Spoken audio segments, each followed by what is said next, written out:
Good morning student. आज हम class 10th का चैप्टर नंबर 1 केमिस्ट्री का पढ़ेंगे, जिसका नाम है मैटर इन आवर सराउंडिंग। सबसे पहले हमारे माइंड में ये आता है, व्हाट इज़ मैटर। मैटर किसे कहते हैं? Anything that have mass and occupy space. कोई भी ऐसी वस्तु जो कि जिसका क्या होता है, मास होता है। मास के साथ क्या होता है, वो वॉल्यूम घेरते हैं, उसे हम किसका नाम देते हैं? मैटर। जैसे एग्जाम्पल के लिए मैं बताती हूँ, एक नोटबुक है। नोटबुक है तो जिस नोटबुक का मास होगा, वेट होगा, और वेट के अलावा उसमें आपने ये देखा होगा कि क्या नाम है, उसने जगह को क्या कर रखा है, ऑक्यूपाई कर रखा है। तो उसी चीज़ को हम किसका नाम देते हैं? मैटर का। जो इंडियन फिलोसफर थे वो ये मानते थे कि मैटर जो है वो 5 एलिमेंट से बने हुए हैं, जिससे आप पंच तत्व का नाम देते हो, जिसमें हम 5 चीज़ों के बारे में पढ़ते हैं: air, earth, fire, sky and water. Second चीज़ ये है कि मैटर किससे बना होता है। मैटर किससे बना होता है? पार्टिकल से। किससे बना होता है? पार्टिकल्स। मैटर के अंदर मिलियंस ऑफ पार्टिकल्स प्रेजेंट होते हैं, तब जाके क्या होता है, एक मैटर का फॉर्मेशन होता है। जैसे एक एग्जांपल हम ले लेते हैं मैटर का, जैसे है नोटबुक, पेन, स्टार, सन, एयर। ये क्या है? सब मैटर। अगर आपसे कोई भी पूछे कि मैटर क्या है, तो आप क्या बताओगे? Anything that have mass and volume. कोई भी चीज़ जो जिसके पास क्या मास है और वॉल्यूम घेरता है, उसे हम किसका नाम देते हैं? मैटर का। तो मैटर जो है, अभी मैंने आपको एक लाइन बोली कि मैटर जो है वो किससे बना होता है? पार्टिकल से। अब आप किस तरीके से किसी को समझा सकते हो कि हाँ सच में ही मैटर जो है वो पार्टिकल से बना है? तो इसके लिए हम एक एक्टिविटी करेंगे, जिससे हमें क्लियर हो जाएगा कि मैटर किससे बने हुए हैं? पार्टिकल से। हम एक्टिविटी लेते हैं, हमें क्या करना है? क्रिस्टल लेना है। क्या लेना है? क्रिस्टल। जैसे आप इतने चीनी के क्रिस्टल्स देखते हो, उसी तरीके से पोटेशियम पर मैग्नेट के क्रिस्टल होते हैं, पर वो चीनी के क्रिस्टल से और भी ज़्यादा बड़े होते हैं। जैसे मिश्री होती है आपकी, जो छोटी वाली मिश्री होती है वो नहीं, जो बड़े बड़े मिश्रीज के क्रिस्टल्स आते हैं उसकी बात करी। तो वैसे ही पोटेशियम पर मैग्नेट होता है। पोटेशियम पर मैग्नेट का फॉर्मूला होता है KMnO4। उसे हम किसका नाम देते हैं? पोटेशियम पर मैग्नेट। मैंने क्या लिया? एक छोटा सा क्रिस्टल लिया पोटेशियम पर मैग्नेट का। उसे मैंने क्या किया, एक बीकर था, उसमें मैंने 100 ml ऑफ डिस्टिल वाटर लिया था, ठीक है। उसके अंदर मैंने अब क्या किया, एक क्रिस्टल डाला। किसका? पोटेशियम पर मैग्नेट का। तो जो कलर था, पानी का जो कलर है वो चेंज हो गया। वो किस में कन्वर्ट हो गया? डार्क वायलेट कलर के अंदर। किसके अंदर? डार्क वायलेट कलर के अंदर। क्लियर है यहाँ तक? क्योंकि पार्टिकल जो है उसके साथ क्या हुआ, मिक्स हो गया वाटर के साथ, जिसकी वजह से उसने क्या किया, कलर प्रोवाइड कर दिया। तो वो कौन सा कलर आया? Violet colour. अब मैंने क्या किया, इसी पानी के अंदर से 10 ml मैंने टेस्ट ट्यूब में इसमें से निकाल लिया। निकालने के बाद जो दूसरा बीकर मैंने रखा, उस दूसरे बीकर में भी कितने ml वाटर है? 100 ml। अब जो मैंने इसमें से 10 ml यूज़ लिया है, उसको मैंने इसमें डाला। जैसे ही मैं इसमें डालूंगी तो उसमें कलर्स धीरे धीरे क्या होगा, फेड होना शुरू हो जाएगा। जहाँ वो वायलेट डार्क कलर था, वो धीरे धीरे किस में कन्वर्ट हो जाएगा? लाइट कलर के अंदर। और एक टाइम ऐसी सिचुएशन आ जाएगी कि जो जो क्या नाम है, पोटेशियम पर मैग्नेट का क्रिस्टल, वो कौन से कलर में आ जाएगा? लाइट पर्पल कलर में। जिससे हमें रिजल्ट ये पता चलता है, there must be millions of tiny particles. मतलब एक छोटे से क्रिस्टल के अंदर बहुत सारे पार्टिकल्स प्रेजेंट होंगे। तभी तो वो सबसे पहले क्या था, जब वो 100 ml के वाटर में मिक्स हुआ, तो पहले वो कौन से कलर का था? वायलेट कलर का था। और उस 100 ml में से आपने फिर से क्या किया, 10 ml टेस्ट ट्यूब में लिया। और फिर उसके बाद दूसरा जो बीकर था, जिसमें फिर से 100 ml वाटर आपने लिया, उसमें वो 10 ml का कलर डाला। फिर उसके बाद दोबारा ये प्रोसेस 2 या 3-4 टाइम्स आपने रिपीट किया। तो एक टाइम ऐसा आएगा कि वहाँ पर जो क्या नाम है, कलर होगा, वो कौन से कलर का हो जाएगा? लाइट पेल कलर का। तो इससे हमें ये पता चलता है कि एक क्रिस्टल के अंदर normally millions of tiny particles present होते हैं। The size of the particles of matter is of the order in nanometre. और जो साइज होता है पार्टिकल का, वो किस में होता है? नैनोमीटर। तो 1 नैनोमीटर इज इक्वल टू 10 की पावर -19 मीटर के हिसाब से। तो अब जब भी आपसे कोई पूछता है कि मैटर किससे बना है, तो आप बता सकते हो कि मैटर किससे बना है? टाइनी पार्टिकल से बना है। और वो पार्टिकल्स भी एक दो नहीं प्रेजेंट होता, मिलियंस ऑफ पार्टिकल्स क्या होते हैं? प्रेजेंट होते हैं। तो आप ये एक्टिविटी उन्हें बता सकते हो। और दूसरी एक और, जैसे डिटॉल है, आपने क्या किया, बकेट लिया और उसमें क्या किया, एक ढक्कन डिटॉल डाला। जैसे आप एक ढक्कन डिटॉल डालते हो, उसका कलर कैसा होता है? वाइट कलर का होता है ना। और फिर उसी को लो और धीरे धीरे उससे रिपीट करते हो, तो एक टाइम ऐसा आएगा कि कलर पूरी तरीके से क्या हो जाएगा? लाइट कलर हो जाएगा। और जैसे ही लाइट कलर होगा, तो वो आपको ये बताएगा कि क्या नाम है, पार्टिकल्स कंटिन्यू क्या कर रहे हैं प्रॉपर तरीके से। मिलियंस ऑफ पार्टिकल्स है, वो कंटिन्यू डिवाइड करें। एक टाइम ऐसा आएगा कि पार्टिकल्स अपने आप को डिवाइड नहीं करेंगे। तो इस एक्टिविटी से हमें ये पता चल गया कि मैटर किससे बना है? पार्टिकल्स से।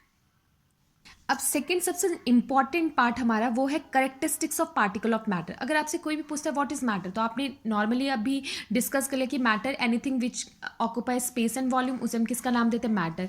कोई भी पूछता है मैटर किससे बना, तो आपने बता दिया matter is made up of particles. अब पार्टिकल्स की भी क्या होंगी, कुछ विशेषताएं होंगी।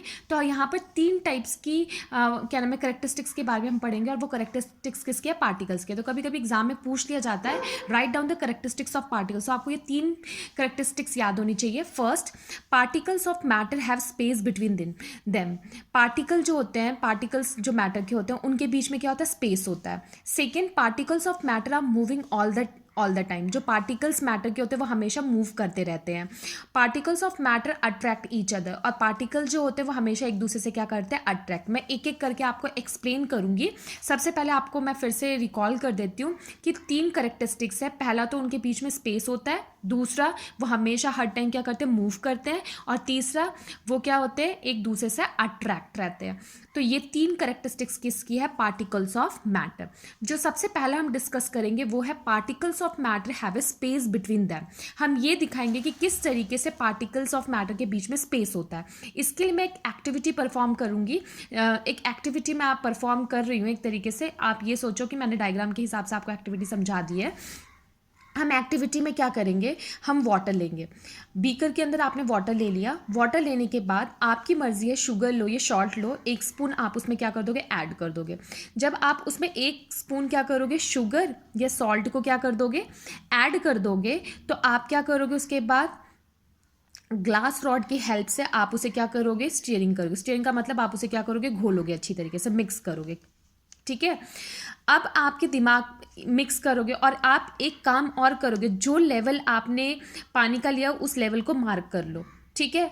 जब आपने पानी लिया, फिर से बता रही हूँ, जब हमने पानी लिया तो पानी लेने के बाद हम क्या करेंगे, मार्कर से बाहर क्या करेंगे, लेबल कर लेंगे। जैसे हम लेबल करेंगे, निशान लगा लेंगे, तो अगर हम उसमें शुगर या सॉल्ट डाल रहे हैं तो उसकी क्वांटिटी क्या होनी चाहिए, इंक्रीज होनी चाहिए। पर ऐसा वहाँ पर नहीं दिखाई देगा। वो सेम जहाँ पर आपने मार्किंग लगाई है पानी वहीं का वहीं रहेगा, चाहे आप उसमें 1 चम्मच चीनी डालो, चाहे 1 चम्मच सॉल्ट डालो। ऐसा क्यों हुआ, तो वही मैं आपको यहाँ पर बताऊँगी। ऐसा इसलिए हुआ कि जो वाटर मॉलिक्यूल्स, वाटर मॉलिक्यूल्स के अंदर क्या था, स्पेस था। क्या था, स्पेस। और उस स्पेस के अंदर ये पार्टिकल्स जाके क्या हो गए, जाके उनके बीच में क्या हो गए, छुप गए एक तरीके से मान लो। मतलब उसने अपनी जगह को ऑक्युपाई कर लिया। इसी के वजह से वाटर के लेवल में कोई भी इंक्रीज और डिक्रीज आपको नज़र नहीं आया। ना लेवल बढ़ा ना लेवल घटा, कुछ भी इसमें नज़र नहीं आया। क्यों, क्योंकि पार्टिकल्स के बीच में क्या था, स्पेस। तो रिजल्ट आपको क्या मिला, sugar get dissolve in water. जब हम शुगर को डिजॉल्व कर रहे थे वाटर में, because they particles have space, क्योंकि वाटर के जो पार्टिकल्स है उनके बीच में क्या था, स्पेस था। The particles of sugar get in between the space. और जो वाटर के बीच में स्पेस था, शुगर उसी के पास क्या हो गया, उसके अंदर जाके क्या हो गया, मिक्स हो गया। इसलिए उसके लेवल में कोई भी चेंजेस नहीं आई। तो हमें जो पॉइंट रिमेंबर रखना है वो याद रखना कि जो स्पेस की बात करते हैं तो सॉलिड में बहुत कम स्पेस होता है, क्योंकि वो पूरी तरीके से जो पार्टिकल्स होते हैं वो पूरी तरीके से क्या होते हैं, कॉम्पैक्ट अरेंज होते हैं। ठीक है। और जब हम लिक्विड की बात करते हैं तो एज कंपेयर टू सॉलिड, उसके जो पार्टिकल्स होते हैं उनके बीच में थोड़ा सा गैप होता है, किसके कंपैरिजन में, सॉलिड। और सबसे ज़्यादा जो पार्टिकल्स के बीच में गैप होता है वो किस स्टेट में होता है, आपका गैस स्टेट के अंदर। तो ये आपको रिकॉल होना चाहिए। अगर आपसे कोई भी पूछता है कि करेक्टरिस्टिक्स क्या है, पहली करेक्टरिस्टिक, तो आप बता दोगे पार्टिकल के बीच में क्या है, स्पेस है। अगर कोई बोलता है इसे एक्सप्लेन करो, तो आप क्या कर सकते हो, ये एग्जांपल बता सकते हो और ये बता सकते हो कि वाटर मॉलिक्यूल्स के अंदर क्या था, स्पेस था, जिसकी वजह से शुगर के जो क्या नाम है पार्टिकल्स है वो प्रॉपर तरीके से उसमें क्या हो गए, मिक्स हो गए, जिसके वजह से लेवल में कोई भी चेंजेस नज़र नहीं आए। और सबसे ज़्यादा जो स्पेस होता है वो गैस में होता है as compare to liquid and solid. अब आते हैं हम सेकंड प्रॉपर्टी। सेकंड प्रॉपर्टी हमने ये पढ़ा कि जो पार्टिकल्स होते हैं वो हमेशा क्या करते हैं, मूव करते रहते हैं। अब आपको याद होना चाहिए कि अगर पार्टिकल्स मूव करें तो उनके पास कोई ना कोई एनर्जी होगी मूवमेंट के लिए। तो उनके पास जो एनर्जी होती है वो एनर्जी कौन सी होती है, काइनेटिक एनर्जी। क्या होती है, काइनेटिक एनर्जी। और काइनेटिक एनर्जी किसके ऊपर डिपेंड करती है, टेम्परेचर के ऊपर। किसके ऊपर, टेम्परेचर। एग्जाम्पल के लिए मैं एक सिंपल सा एग्जाम्पल बताती हूँ जो आप अपनी नॉर्मल डेली लाइफ में देखते हो। आपने क्या किया, ठंडा दूध लिया और उसमें हॉर्लिक्स का एक चम्मच हॉर्लिक्स डाला 1 चम्मच। जैसे आप हॉर्लिक्स 1 चम्मच डालते हो और उससे जब क्या करते हो मिक्स करते हो, तो क्या वो हॉर्लिक्स दूध के साथ अच्छी तरीके से मिक्स हो जाता है जल्दी फास्ट? वो क्या होता है, मिक्स हो जाता है? नहीं होता। क्यों? क्योंकि उस टाइम पे जो दूध है उसका टेम्परेचर क्या है, लो, और काइनेटिक एनर्जी भी वहाँ पर क्या है, लो। तो काइनेटिक एनर्जी किसके ऊपर डिपेंड करती है, टेम्परेचर। अगर टेम्परेचर ज़्यादा होगा तो काइनेटिक एनर्जी क्या होगी, ज़्यादा, और पार्टिकल्स का मूवमेंट भी क्या होगा, ज़्यादा। तो इसका एग्जाम्पल ले लेते हैं नेक्स्ट एक और। जब आपने दूध गर्म किया और गर्म दूध में आपने क्या किया, हॉर्लिक्स डाला 1 चम्मच, तो वो पूरी अच्छी तरीके से घुल गया। क्यों? क्योंकि पार्टिकल्स फटाफट क्या करने लगा, वहाँ पर मूव करने लगा। क्यों? क्योंकि काइनेटिक एनर्जी क्या थी वहाँ पर, ज़्यादा, और टेम्परेचर भी क्या था, ज़्यादा। तो ये जो पॉइंट मैंने बोला, इस पॉइंट को ध्यान से आपको सुनना है कि काइनेटिक एनर्जी तभी ज़्यादा होगी जब वहाँ पर टेम्परेचर ज़्यादा होगा, और टेम्परेचर ज़्यादा होगा तो मूवमेंट ऑफ पार्टिकल्स भी क्या होगा, सबसे ज़्यादा। एक वर्ड आएगा ब्राउमन मूवमेंट। अब आपसे कोई पूछता है कि what is Brownian movement? Zigzag motion of particle, जो पार्टिकल्स का मूवमेंट होता है इस तरीके से जिगजैग शेप के अंदर, उसी को हम किसका नाम देते हैं, ब्राउमन मूवमेंट का। एग्जाम्पल के लिए एक और लेते हैं हम, अगरबत्ती। आपकी अगरबत्ती आप जलाते हो, वो स्मेल आपके रूम में धीरे धीरे पहुंच जाती है। क्यों पहुंच जाती है? क्योंकि टेम्परेचर और काइनेटिक एनर्जी क्या है, ज़्यादा। टेम्परेचर ज़्यादा है, काइनेटिक एनर्जी ज़्यादा है, तो इसका मतलब मूवमेंट ऑफ पार्टिकल्स भी क्या होगा, ज़्यादा। जब मूवमेंट ऑफ पार्टिकल ज़्यादा होगा तो वो स्मेल आपके पूरे घर तक क्या हो जाएगी, फैल जाएगी। तो ये भी आपका किस करेक्टरिस्टिक्स को शो करेगा, example, particles of matter are moving all the time वाले पे। ठीक है, नेक्स्ट डिस्कस करते हैं इसी पे। जब मूवमेंट कर रहे हैं तो अभी मैंने बोला कि पार्टिकल्स क्या होता है, मूव करता रहता है हमेशा। तो आपको तीनों स्टेट में, अभी मैं ये भी बताऊंगी, डिस्कस करेंगे कि मैटर के 3 स्टेट्स होते हैं, सॉलिड, लिक्विड और गैस। ये नेक्स्ट टॉपिक में करेंगे। बस आप ये याद रखो कि सॉलिड, लिक्विड और गैस किस में मूवमेंट ज़्यादा होता है। सबसे ज़्यादा मूवमेंट जो होता है वो किस में होता है, गैस में। उसके बाद किस में होता है, लिक्विड में। और सबसे कम जो मूवमेंट होता है वो किस में होता है, सॉलिड में। अगर आपसे कोई भी पूछता है कि सॉलिड में मूवमेंट कम क्यों होता है, तो आपको पता है कि यहाँ पर जो पार्टिकल्स है वो पूरी तरीके से क्या है, कॉम्पैक्ट है। लिक्विड में पार्टिकल्स थोड़े थोड़े दूर होते हैं, पर गैस के अंदर क्या है, पार्टिकल्स काफ़ी दूर होते हैं और उनके पास स्पेस होता है, जिसकी वजह से वो ईजिली क्या कर सकते हैं, ट्रैवल कर सकते हैं। यहाँ पर एक प्रोसेस आता है बेटा जिसका नाम है डिफ्यूजन। क्या है, डिफ्यूजन। डेफिनेशन भी पूछ ली जाती है कि डिफ्यूजन किसे कहते हैं।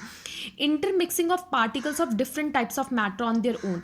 इंटरमिक्सिंग, अगर 2 डिफरेंट टाइप्स के पार्टिकल्स को आपने क्या किया, इंटरमिक्स किया मैटर के अंदर, उसी प्रोसेस को हम किसका नाम देते हैं, डिफ्यूजन।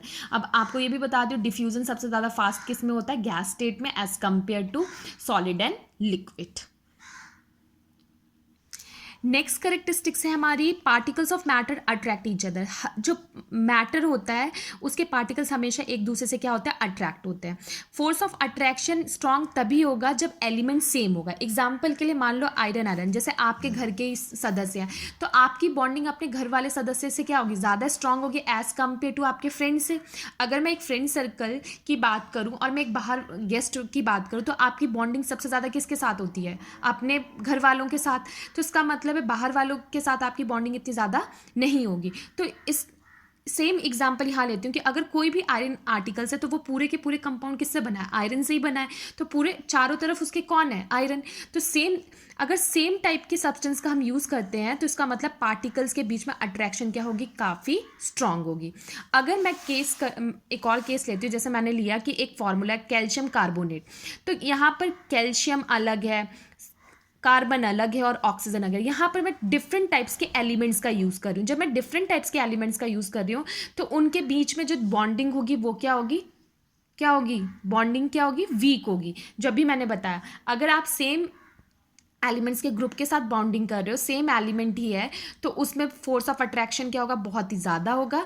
अगर आप डिफरेंट सब्सटेंस के अंदर क्या नाम है, फोर्स ऑफ अट्रैक्शन की बात करते हो, तो वहाँ पर क्या नाम है, फोर्स ऑफ अट्रैक्शन क्या होगा, वीक। तो आज का जो हमने टॉपिक डिस्कस किया वो क्या किया कि मैटर किसे कहते हैं, मैटर किससे बने होते हैं। तीसरी चीज़ आपने पढ़ा कि मेटल्स की क्या नाम है, पार्टिकल्स की क्या क्या करेक्टरिस्टिक्स होती है। और हमने डिस्कस किया हर के अंदर जहाँ पर हमारे दो टाइप के रीजनिंग क्वेश्चन अराइज हुए। 2 टाइप के रीजनिंग क्वेश्चन ये कि नॉर्मली जब आप गर्म खाना बनाते हो, कुछ भी बनाते हो, या अगरबत्ती है या कुछ भी है, तो उस टाइप उसके अंदर पार्टिकल्स का मूवमेंट स्लो होगा, वो स्मेल हमारे क्या नाम है नाक तक क्यों आ जाती है जब गर्म खाना होता है, और जब ठंडा हो जाता है खाना तो वो स्मेल नहीं आती, ऐसा क्यों? तो आपको अपने आंसर में वहाँ पर क्या लिखना है, क्योंकि पार्टिकल्स के अंदर काइनेटिक एनर्जी है, और काइनेटिक एनर्जी के वजह से क्या होता है, पार्टिकल्स का मूवमेंट ज़्यादा होता है अगर टेम्परेचर क्या हो, ज़्यादा। तो आपको बस अपने आंसर में इतना ही लिखना है। केमिस्ट्री और फिजिक्स के अंदर एट द पॉइंट जो क्या नाम है पॉइंट होते हैं वही हमें लिखने पड़ते हैं। बच्चे क्या करते हैं, कहीं कहानियों के फॉर्म में, ये सब चीज़ें कुछ नहीं करनी है, एकदम पॉइंट टू पॉइंट आंसर कि कौन सा आंसर है, क्या पॉइंट सबसे इंपॉर्टेंट है इसलिए लिखना, जैसे काइनेटिक एनर्जी है, डिफ्यूज़न है, इंटरमॉलिकुलर फोर्स है, ये वर्ड्स आपके आने बहुत ज़रूरी है किसके अंदर, केमिस्ट्री और फिजिक्स के अंदर। तो इसके आंसर जब आप याद करो तो काफ़ी अच्छी तरीके से आपको याद करना पड़ेगा। सो मैं होप करती हूँ कि आपको इतना टॉपिक समझ में आ गया होगा। Thank you for watching this video.